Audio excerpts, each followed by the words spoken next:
All right, we've got Rick Rosner with us and everything like that. So we've also got Dr. Sharif. I'll bring you a couple of world events. This will be an abbreviated version of the news, but I do have those folks with me, and I apologize for being late. But we do have a meeting that I'm part of as well. So let's see what we've got going on. Philippines typhoon aftermath. Water levels are rising fast, like it was at the end of the world. A billion flee from typhoon in the Philippines.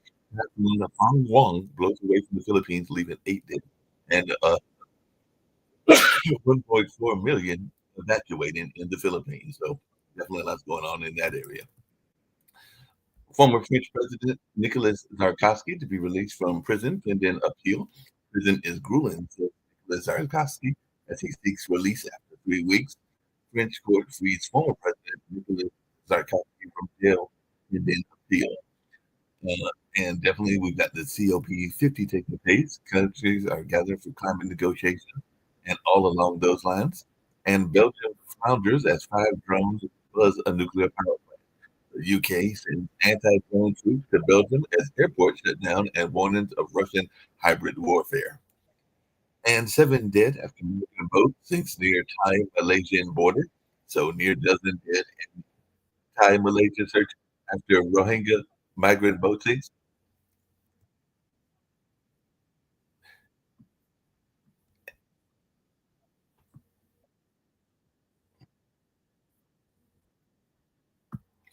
Indonesia grants national hero status to late strongman President Soeharto.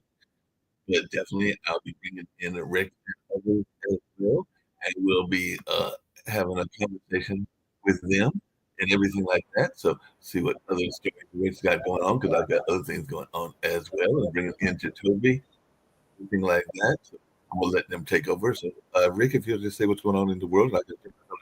All right, so the Democrats caved. Eight Democratic senators voted to end the shutdown, giving them a total of 60 votes, which is what they needed.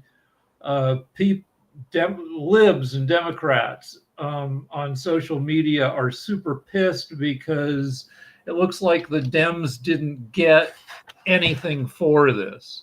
The Republicans promised a vote on Obamacare subsidies in December, but they can always just vote them down. This is, I mean, so yeah, people are disappointed, but we don't know how it's gonna. Jacoby probably can. We don't know how this will play. It's still 1 year until the midterms. So, Rick, just to interject, we know how this is going to play. This is going to be the same routine that always is. Right now, because of that cave, the storyline goes away from why are there 40 million people on SNAP benefits? Why is their health care being cut? Why are we losing why are prices raising? Everybody began to ask why. Everybody began to look at the policies and all the problems that were happening and started really questioning what was going on with this administration and what was going on with the GOP lawmakers. Because now there's no guarantee on anything that they got. They got a promise for a vote. That's a promise for a vote today. But when they get the vote, the Republicans might will probably screw the ACA, Obamacare again. And people have short memories. And unfortunately, that's my point, Rick, is that now they're waiting until December, a month away from all this taking place. What's going to happen from this point on? There's going to be a campaign of, one, the Democrats are weak. The Democrats cave. The Democrats don't do anything. The Democrats caused you all this problems. The Democrats caused it. So there's going to be a month-long campaign of how bad the Democrats are. People are going to buy into it quickly because of already their apathy, their angst towards the Democrats for doing what they're doing, because that's what you see on social media already. And then going into that vote's going to be behind closed doors. Who's going to know who's going to vote what? All we're going to know is, hey, they came out and they got voted down. Right, but the Republicans. So this will be mid-December. Elections still 10 and a half months away. When the Republicans screw America again, unfortunately, we kind of need the Republicans to keep being the way they are, which is they're assholes, and to lead all the way up through. I mean, we're going to get higher inflation, higher unemployment. All this is, And you know what it's going to get blamed on? The government shutdown. And you know why? Because that's going to be the campaign from this point on, is that they caved and they caused this. They could have voted for this at the beginning of the shutdown. This is the same promise that we promised them at the beginning of the shutdown. They could have done this. And that's what the problem is going to be, is that it's going to go into that whole month-long campaign. And you're right. Again, the short-term memories and all this other stuff, it plays into it. Think about this. When you go to and this happens on this show, when we have a discussion about anything Donald Trump in his first term, and we talk about the unemployment, he was the only president to lose jobs. Do you know what he gets an excuse for? Do you know what people say? Yeah. So when we talk about inflation with Joe Biden, and Joe Biden had the highest inflation under the world, does he get a pass? No. But what was it that harmed Joe Biden with inflation? Also he pulled out of Afghanistan. What really tanked him was he pulled out of Afghanistan, which Trump set him up to do. Trump screwed him on that, but doesn't matter. Biden's approval tanked, never recover. However, Trump's approval is at the lowest point of his second presidency. In some surveys, even below his first presidency. We'll see if he gets a pop back up when the shutdown ends. I don't know. But again, what talking about all that other stuff, the excuse that Trump got was COVID. His unemployment was higher. His inflation, actually, if you look at the timeline, the inflation was higher. It was coming down. But who gets the excuse and who doesn't? And just what you're saying is that you gave all the other nuanced answers of, oh, well, there was Afghanistan. Afghanistan was already baked into the cake, because if you're giving Afghanistan to Biden when the Taliban had already gone to Camp David and negotiated with Trump. I know, but that's not reflected in the approval ratings. And the approval ratings and if you Biden was so far underwater for the last 3 years of his presidency. Now, Trump is always underwater, but it doesn't matter because his base shows up. Exactly. Why does that base show up? Because the Republican Party and Trump just does something. It doesn't matter if it's good, bad, or whatever. It just does something. So and Dr. Sharif, to bring you in on this, what is something the youth like to see? Something being done. You can attest to this. And that's what drives people. And it doesn't. And that's the sad part about the politics in the U.S. And I guess globally, it's another piece. But if you're seen as doing something and somebody else is seen as not doing anything, who are you gonna vote for? One thing, honestly speaking, it's my understanding. I heavily involved with the youth and the peoples and different cultures and communities. Somehow, those who are right now, if Rick or anyone is more than 60 or something, 60 to 70 years or 80 years old, of this kind of people, they are good in terms of wisdom, but in terms of understand the present world, the present situations, what the way of doing things, how they can actually engage with the community, how can they can solve the complex problem. This is really, really absent. What we see even Trump, what we see even Bangladesh, what we see even in other countries. So I think definitely, like in challenging situations for USA, when we see that shutdown is happening, uh, with their tariff, immigration, this and that everywhere, I think USA should set a policy that when someone become president or something, they have to utilize their time, let's say 10% or 20% of their time in media. Rest of the things, like we have to fix the KPI. We always hear that US president is very powerful, right? Very powerful man. Who did it? US people did it. US constitution did it. Honestly speaking, you have to fix how you handle the powerful man.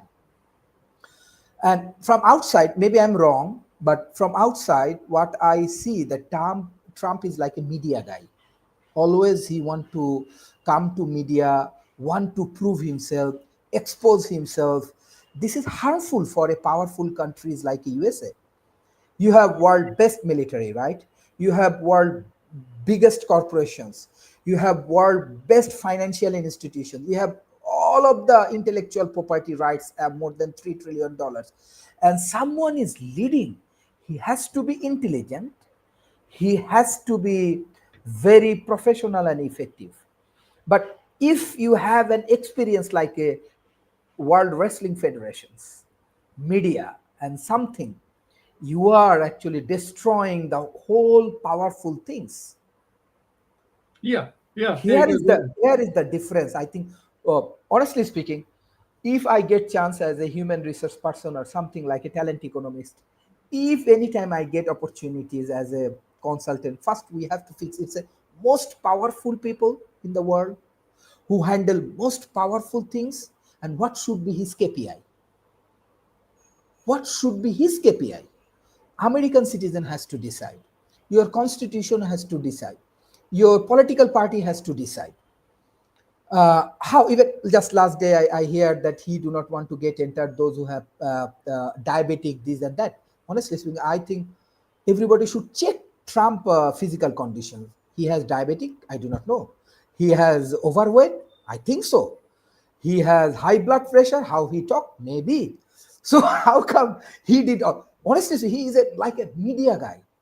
Always he want to spot Well, himself in the media. Trump may be. I mean, Trump is not that fat. He was fatter during his first term. He got sad after he lost the election. He lost anyway, but he's got the best doctors in the world. So, and given the state of medicine, they can keep him going for quite a while. The man, he's old.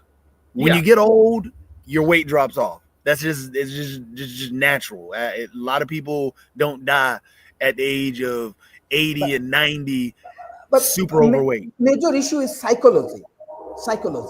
Like I get most powerful thing in my hand, how I will utilize it.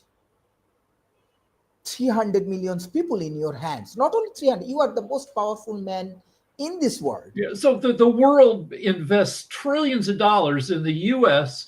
because they're confident in the U.S. as a responsible country.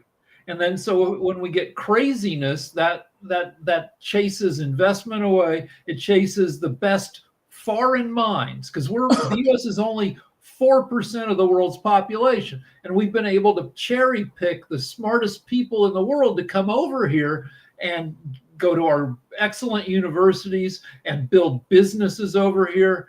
And when that fades, then China picks it up, and India, to a lesser extent, picks up those people in that business. And you guys, we don't hear craziness coming out of Bangladesh. I'm sure you've got a little bit like every country, but you don't make the news with it.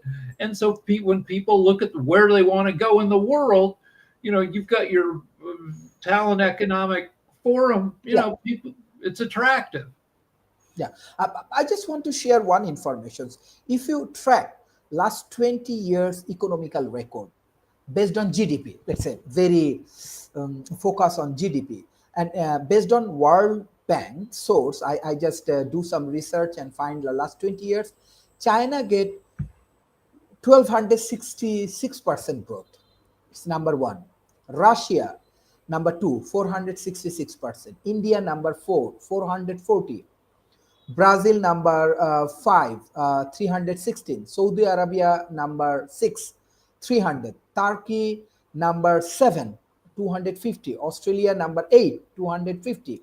South Korea number 9, 220. South Africa number 10, 200. Indonesia number 11, 175.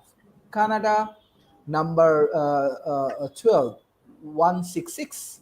USA number 13, 109. Then UK 86. Then Germany 77. Then France 68. Then Italy and Argentina 63 and 33%.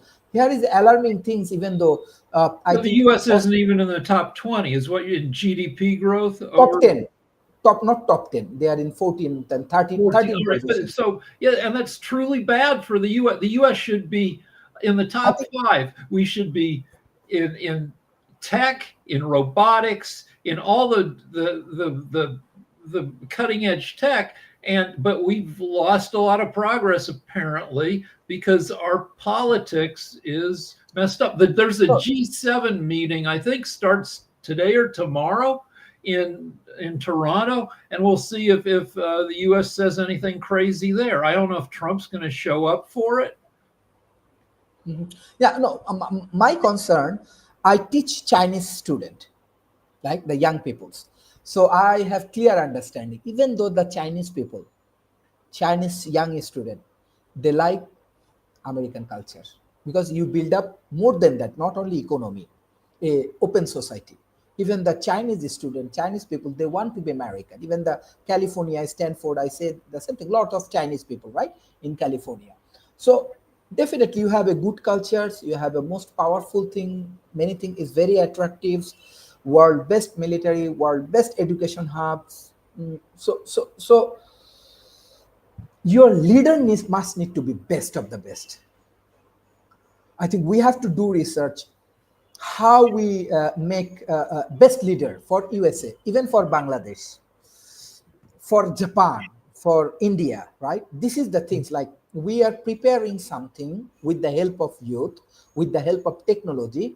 Every time, each and every time, people gonna review your character. People gonna check your character. People gonna go for analyze who is Rick, who is Sharif, who is Jatovi. So American president is very powerful, very popular post. So I think that we have to redefine the leadership positions. I think leadership need to be like catalyst. Yeah, Here is the Americans Trump problem. well, He cannot be a good we haven't catalyst. in the past 3 presidential elections. It's been, except for Kamala Harris, who's not young, but she's only like 60, 61. But every other candidate has been old as hell and has huge negatives, and that bums out the country, makes the country polarized and crazy. Our media, I mean, what's broken the America is how much money there is in polarizing news broadcasts, which Well, make I think there's a little bit of that, but that's always been there. I think what Doc is talking about is, yeah, the best of the best and so on and so forth. But you also have to be in the new media age. One of the things that you pointed out is Donald Trump is really just a social media influencer. That's all. He's a media influencer. He has a big following. He works the media well. That's it. And that's honestly in the youth category, and it doesn't even have to be somebody super young, somebody in their 50s and in their early, I wouldn't say in their late 60s, but definitely in their early 60s. One of the things that they could do is be a very savvy social media influencer and somebody who can grab people, who has policies. Like, for example, Jon Stewart and Stephen Colbert would be a great one because they have a following. They're able to work the media and they're able to actually push a narrative and get people to understand the policies that are put before them. Both of them are in their 60s, and I think they would be great in terms of running and pushing a campaign. But celebs don't want to do it. It's such a huge pain in the ass to run for office and Yeah. hold office in the United States. Okay, I have a questions for Nick, for Jatovi, and for Rick. So my question is that my answer definitely will be yes, and I'm performing here in Bangladesh. If you get opportunity to join in politics in USA, will you serve your nation through politics? I ran for the teeniest little office after Trump took office, and I won. And I was on what's called the LA Neighborhood Council, and I I did a terrible job. I'm not a good politician. They named me treasurer, which is that it sucked. I missed deadlines. I'm not a responsible politician. But Okay. Okay, but you want Jatovi? I mean, I'm already tied into a lot of government in parts of North Carolina. And so I do a lot of stuff in the back end with conversations and talking. But yes, I have been asked to be a mayor and to run for mayor. There have been multiple people who asked me to run for mayor. And matter of fact, in one article, I got labeled as a mayor. But yes, I mean, if I've thought about it and considered it, because it being a passion and understanding policy and stuff like that. But I mean, I just haven't put both my feet in. yeah, 50 but to be a politician in the U.S., I don't know how it is in other countries. There are so Okay. many things that go along. You have to spend half your time cold calling people, begging for money because it costs millions to run a campaign. And your party, the Democrats, the Republicans, they expect you to bring millions and millions to the party in fundraising. That's a pain in the ass. So you have to No, reach people. Nick, You have to know the Professor issue. Nick. Yeah, Professor Nick, what's your answer? You are a rich man. I Nick, think Professor Nick. Nick is frozen, so I'm gonna have to take Nick off. But I'll take a stab while he's trying to figure Sasha. out what he's gonna Yeah. do and everything like that. Because Dr. Sharif, I assume you asked whether people have had political ambitions, and as I've said before, my mom actually ran for a state office. She ran for Secretary of State against the person that is currently Secretary of State. That's been there. Jacoby, how long has Elaine Marshall been there? About a good 20 years or something like that. She's been there for a number of years, but mom did run against her. And like Jacoby, I had been asked to run a couple of times. I think the last time was school board. So you don't need as much money for the local elections, but you do oftentimes, as Toby would tell you, you need another job. Like our mayor is a restaurateur, our current mayor, and they usually are having other jobs to supplement the work You of know how the. miserable that has to be? Running a restaurant is a 12, 14, 16 hour a day job. You have to be at a restaurant all the time. Otherwise, it goes to heck. And then being a politician on top of it, not that many people have the freaking gumption to day after day to be there for everybody. Yeah, It's yeah. Yeah, Sasha, what's your response about politics? If you get chance, you want to involve in politics?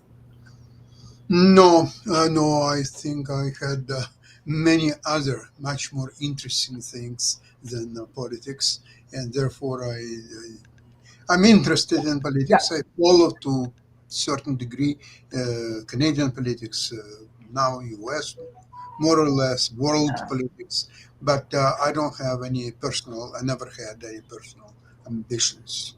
Okay, okay. it's Here is the answer. Here is the answer.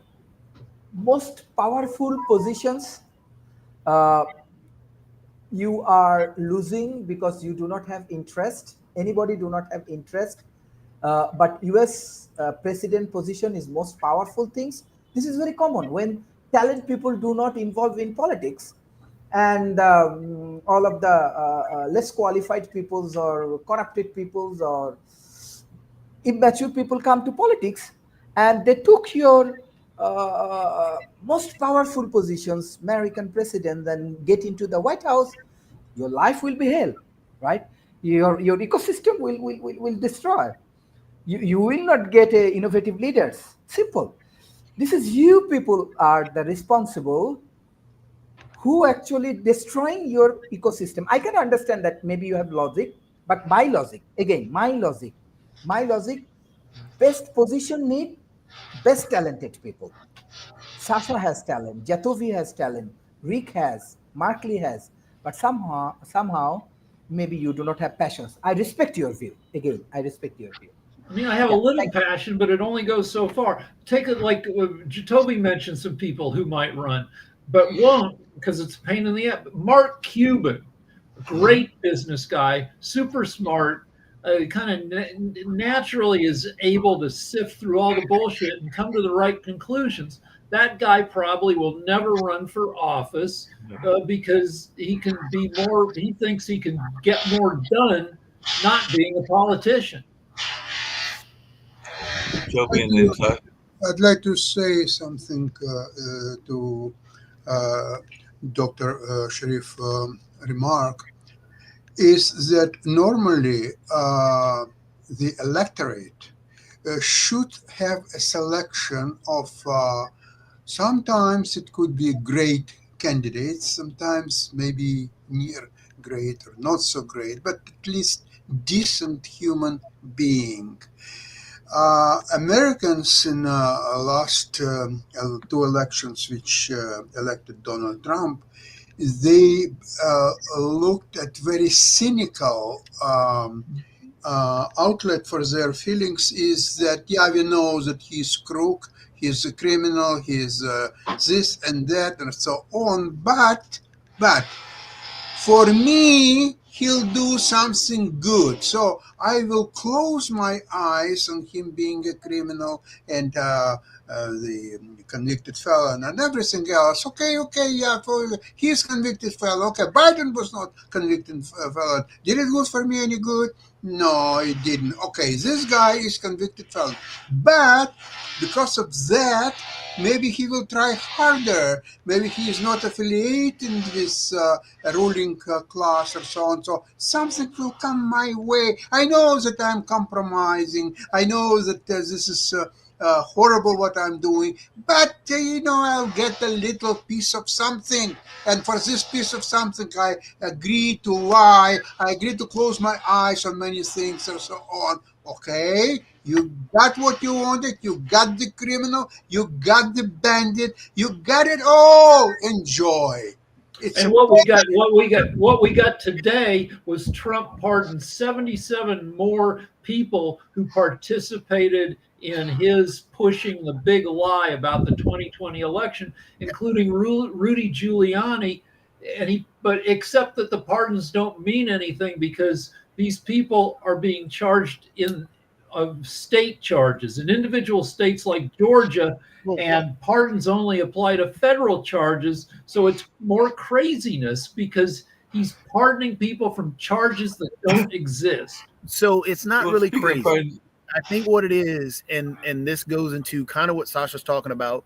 Um, but I, but before jumping to that, real quick, Dr. Sharif, another issue that we miss out on with politicians, and this is actually a fault of the youth more so than anything. Um, Actually, fault of everybody really, because people fall into traps. The problem is that we fall into the idea that the individual that we elect is a boss or is supposed to fix things, and we cannot tell them, so we do not hold them as accountable as they should be. So when we just elect somebody, a lot of times, and this goes on in the US, and I can't speak, well, I won't speak for other nations and stuff, but it happens in the US all regularly. We elect someone, it is our team. We're not going to hold them accountable for whatever they said because they're going to fix it. I know they're going to fix it. but we're not going to hold them accountable. That's the problem that we run into a lot of times. Hey, But Jacoby, I got a quick question for you. Hold on a quick, second. real quick, Mark. Let me finish this real quick for Yeah. Rick. What Rick was talking about, and what Sasha's talking about are essentially the same thing. People saw, and like I pointed out earlier, people saw Trump was going to do something. People were told that the economy was extremely bad. You're in a desperate situation. You're in a dire situation. Everything is horrible. People bought into this. Not only yes, there were struggles, but not as bad as now. But there were struggles, and people were in a desperate mode for something or for someone to do something. And what they saw is that they jumped on a team and jumped on a bandwagon that this person is doing something, just like Sasha's talking about. And that's where it comes into play, is that they saw that and they bought into it fully. Hey, he's going to do something. And this goes back to they're not holding them accountable, because if you look at MAGA is sitting there starving most of them on SNAP, a lot of them on SNAP benefits, and still cheering the man on as he's starving people. But it's my team. Yeah, that's the team. But speaking of the team mentality, and this is something that you talk about quite often, Jacoby, but I want to hear your take on it. But we know that the current person in the White House likes to target groups that he is not big fans of. And I am of the theory, and you come from this world to some degree, and I know that you're in other worlds too, whether it's politics or gaming or computers or a number of other things, but you do come partially from the sporting world. And I'm thinking that the Department of Justice is intentionally targeting Black and brown people by going after these folks that are accused of doing cheating. And right now, I think the first one was a group of basketball players, or maybe it was football, and now this one is baseball. So it's like the Cleveland Guardians and this whole notion of them cheating on the games and fixing the games and everything like that. And I was just wondering, is this a targeting by Trump of the Black and brown people? Because that's what I'm thinking it is. It was Gilbert Arenas, I think it was, right. And there was Jamil Hill did a article about it as well. Right. And I'm gonna ask everybody here, when I say mafia, who do you think about? Do you think about Black people at all being in the mafia? Italians, but what's been coming out is this hasn't been Italians. It's been, there's some, the LA Times has a story about this Jewish guy, mafia shaking down poker games in Los Angeles, threatening to kill people who don't give him money. So it hasn't really been, I don't know that it seems like a bunch of, they call them mafia, but they're mostly not Italian. Yeah. So who's all been arrested? Black people, brown people, Black and brown people, because even the current case with the Cleveland Guardians everything like that. Immigration. Who's been kidnapped? Black people, brown people. Brown people, right? But I think it's a little different it's a theme. Well, I mean, I don't know how much further we have to go with it. I mean, it's just what it is. We have to be honest about it. But I mean, look at immigration. That's what he accused people of doing to him, because he said that people were targeting him, and it seems like he's targeting Black and brown people using his Department of Justice. So it seems like he's doing exactly what he accused the Democrats of doing to others. I think we can reserve judgment about some of the sports gambling for half a second, because, I mean, when you talk about like professional basketball, what percent of NBA players are Black? 60% more. But hold on. Remember, the mafia was tied in. Right. The mafia. Okay. The mafia is not NBA players that we're just bringing up now and talking about holding up judgment. The problem is we're saying the mafia was involved, and this was a mafia piece. Yet the only people being arrested are the Black and brown people coming out of the NBA. There's not been an Italian. There's not been a white person of any kind arrested in this whole thing. So that's the point of it. So I get what you're saying, that the percentage of the NBA players that are Black and brown, sure. But when you're saying first and foremost that this was tied into the mafia and the only people that you're arresting are Black and brown people, what's going on here? That's like what they're doing with the guy front page news LA Times, the Jewish mafia guy shaking down poker players. That guy fled the country. He can't be arrested until they catch him in some foreign country that he ran away to. I mean, it's the same thing. So, for example, when they were, and this was a blatant thing, I think it was either Newsmax or Fox, when they were talking about the SNAP benefits, and they had done all the talk about the SNAP benefits. Matter of fact, I think it was the Daily Show that actually did a whole bit on it. They actually cut all the clips that they were talking about the SNAP benefits. Who do you think they showed when they were talking about the SNAP benefits? All right, Nothing but black people. And we had this whole problem when the show Cops was out.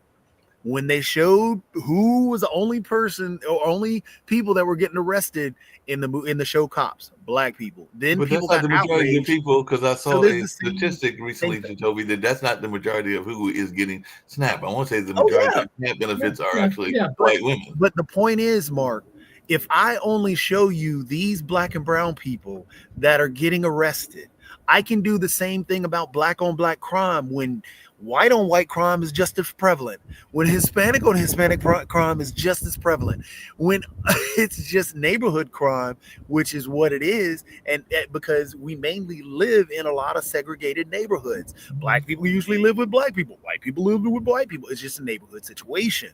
So that when I model and say, hey, crime is only in the crime is so bad with this, and only show black people, you're only thinking black people commit crime. Black on black crime is so bad. It's a narrative that is creative. Same thing with SNAP. When you talk about those SNAP benefits, I'm trying to cut SNAP benefits. It's the same thing when who was it? Newt Gingrich, wasn't it? That had welfare queens, I think it was. Yeah, welfare When queens. he started that, same thing. The welfare queens, when he started that was black women. That's all he kept talking about. But they didn't understand that the majority of people on SNAP benefits, on welfare, not only are children, but white women, white individuals that are on. But hey, I can cut these poor people off and take that from them by blaming black people for it, or I can blame other people for it. They're taking your jobs. The Hispanic people are taking your job. They're not. No, I can tell you when it comes to cops, I would say a lot of it came from laziness. Because we would, now let me explain. We were pitching TV shows at the same time Cops was on. And when we pitched one guy, he was like the laziest executive ever. He was melted into, he had his feet up, he was melted into his chair, he was barely awake, and he goes, just give me Cops, but not Cops. Well, he meant give me another show that's so easy to produce. So Cops, all they would do is some producer or team of producers would call police departments across the country and say, hey, do you want some public exposure? Hey, we're just going to come in, we're going to ride along, everybody, it'll be a great time. And maybe some of the dumber police departments in the country or attention hungry, they said, yeah. And, were those they're just following along and everything like that. I got you with your hand. Hey, Rick, just really quickly, because we only got about 10 minutes to go. I know we started a little bit late because I had a meeting and everything like that. But did you get to the point of the Senate funding bill? Because it looks like we might be ending the longest ever U.S. government shutdown. So is this actually going to take place? Because 2 hours ago, they're saying that they're advancing a funding bill to end it. They said there's a lot of steps to reopen the government. So, I mean, they had the first one in the Senate last night. I don't know how many more steps, how many days it takes to get everything back. There are aspects of the agreement that, like the House wants to stay shut down because once they open, they have to have a vote on the Epstein files. Right. So I don't know what's going to happen with the House. It'll be interesting to see what happens with the House. And the other thing that I saw on the news that we probably didn't get to, go ahead. No, I was going to say the House will open. He'll skip right by it. There won't be a vote for the Epstein files. Well, no, he has to. A woman got elected to Congress in Arizona 6 weeks ago, and they've used the House being closed down as an excuse not to seat her. If they reopen the House, that gets rid of that excuse, and they can keep doing it. They can, but then their bullshit gets that much more bullshitty. Now, they've been on vacation basically for a month. Do you think that they've come up with an idea of how not to bring that vote to the floor? Probably. Same thing with the healthcare bill. They promised they're going to vote in December. Yeah. So Sasha, You're on you're mute, on Sasha. muted. You're on You're Sasha. muted, You're on Sasha. mute.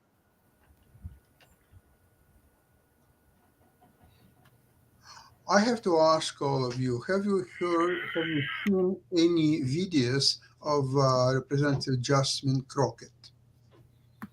It's not in the last couple of days, but I always like hearing what she has to say. Yeah, she's very good. Well, Jasmine Crockett, you meant I've seen quite a few of her videos. She is extremely prolific jurist. She's preparing her speeches, her cases extremely well. She's digging past 10s, 12, 20s, sometimes 50 years back. And she's confronting nobody, nothing else than Supreme Court justices. And she makes them very, very uncomfortable. And she is, in my opinion, she is a star of Democratic Party today. I'm surprised that people don't notice that. no. Jasmine Crockett is definitely a star. I'm a big fan of hers, and I think others are as well. Hey, Nick, I see you're back and everything. I was just wondering, one of the things that I saw in the news that I didn't get to and everything is the Supreme Court's back in the news, not this time for terrorists, but this time they are denying a request to revisit the same-sex marriage decision. So it looks like if people are still wanting to have the same-sex marriages, it's going to be allowed. But I know you follow the Supreme Court, so I just wanted your take because they rejected an appeal from a county clerk who sought to overturn the same-sex marriage decision. So if people are in the LGBTQIA community, it looks like they can still continue to be married, at least from what the Supreme Court is doing now and everything like that. But your take as a lawyer. They're not interested in listening to that again. So it's real simple, Mark. And that's good news. Well, it depends on who you are. Obviously, the plaintiff doesn't think it's good news. Yeah, but she's an asshole. She's a city clerk. You're right. I mean, 80% of Americans are now okay with gay marriage, and so Right. why are we listening to this one like party pooper city clerk who just like wants to impose her religion on the whole country? Well, there's always two sides to every story, Rick. Yeah, but one side has No, there's not two sides to every story. Oh yeah, there is. There's always two sides. That's the reason there was some biology play. You understand why there are no two sides? Wait. So, The reason there are no two sides to every story is you have one being bigoted and the other one not. Bigotry. Yeah, I understand. I understand that if you disagree with them, they're bigots. I got that. Because that really does come from the left all the time. Rather than being understanding, you're always a bigot. What am I to understand, Nick? Lovely. Nick, let's have this discussion. Yeah. What am I to understand? Why is they bigotry, talk about counter? in your eyes, why is bigotry a good thing? Which I have. My stupid computer doesn't work. Yeah. In your eyes, why is bigotry a good thing? So, all right. So I said 80%. I didn't say that. You don't. So the other problem is it's like hearing. You don't, Hey, why are you running from the question? don't listen. You said there are two sides. And this is the reason Now, she still doesn't explain want to to be me on. why bigotry is a positive Because thing. you You create just said there are two things out sides of to nowhere and you don't listen. I'm asking you a point blank question. You said there are two sides to this story. One side is the fact of allowing people the right to be married. That is a positive and something that should be there. Now you have to explain to me why bigotry is you want me to a give good you thing. the answer that makes you happy, not the answer. Okay? What's the There are answer two then? sides to every story. Otherwise, there What's wouldn't the be a side? file. The Supreme Court,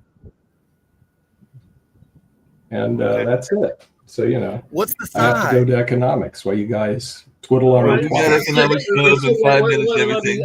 Let me correct myself. It's 70% my of computer's not Americans working support very gay well. marriage. 70%. Not Well, I 80. appreciate the correction. I love how there are two sides to every story, but hey, let me pull my parachute and leave because oh my goodness, I cannot come up with an answer for that side.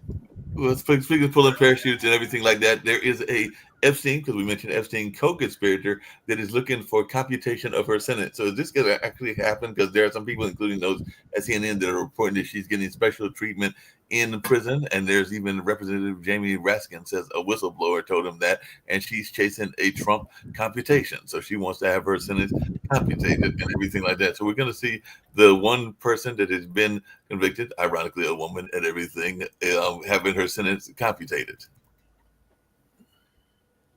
The woman who's being evicted? No, I said they're saying that Jeffrey Epstein's co-conspirator, Ghislaine Maxwell, is trying to get her sentence computed. So she's yeah. I mean, yeah, she's gonna get her sentence commuted because I mean, she's got information on Trump, and Trump is trying to keep her happy. That makes sense, trying to keep her happy. And then apparently that's why she's in the nice prison that she's in now. She's in a country club prison and everything like that. And Hitchens is in the news as well. Apparently, he's saying 6 people killed in 2 new U.S. attacks on alleged drug boats. So apparently, we're not just blowing up drug boats in various places, but apparently they're occasionally getting some folks that are, well, like I said, they just said 6 people killed, but these are U.S. attacks. And I think these were in the Eastern Pacific and everything. So I'm still trying to figure out if we actually know that these are drug runners. We don't. And even if they are drug runners, Venezuela is cocaine. It's not fentanyl, and we don't. They can't get to America in their stupid little boats. They're not. They're 1,200 miles away from America. They're closer to other Caribbean islands, and so we're blowing up people for the wrong drugs. We don't even know that. I mean, I guess we have some intel that they're doing cocaine. Cocaine doesn't kill people like fentanyl does. We're not giving anybody due process. We're just being judge, jury, and executioner by dropping bombs on random people. That is illegal. That is totally illegal. Just lastly, and then we've got 2 minutes to go, and I'd love to hear y'all's thoughts on this. But apparently, Donald Trump's going after another media company. This time, it's not even a media company in the U.S., but he's threatening to sue the BBC for $1 billion over its January 6th speech edit. So they apparently had the edit of a January 6th speech that he found was misleading. So now he's going to try to get $1 billion from the fine folks there in London. So they'll tell him to fuck off, but they did fire their 2 chief. The 2 heads of the BBC were forced to resign because of a story they ran about January 6th, which happened almost 5 years ago. Right. So he's getting people fired, and all they did was cut down an interview, and 4 years and 9 months ago. Which people do regularly all the time. They're right. You edit stuff for length, and he thought it was unfairly edited. And now that he's president, he can get people. These guys, I'm sure they had no editorial input in how a story was edited. None at all. The last story I'll get to, and we can talk about it later on, or tomorrow or something like that. But apparently the Supreme Court has got another interesting case, because they're going to hear the case of a Rastafarian man who is seeking to sue prison officials because they cut his dreadlocks. Anybody that knows, I got to scoot out of here. Yeah. So definitely that'll be an interesting story for folks to follow as well, because a lot of times people are trying to protect their hairstyles and everything like that, even in prison. But they're going to bring that before the Supreme Court. But right now we're going to get on out of here and get to the economic show. Hopefully I'll see you gentlemen over there as well, and all along those lines. And then we've also got the media show. I think we've got timeshares. Timeshares will be a rerun, because we're in rerun season for the timeshare show. But right now, let's get on out of here.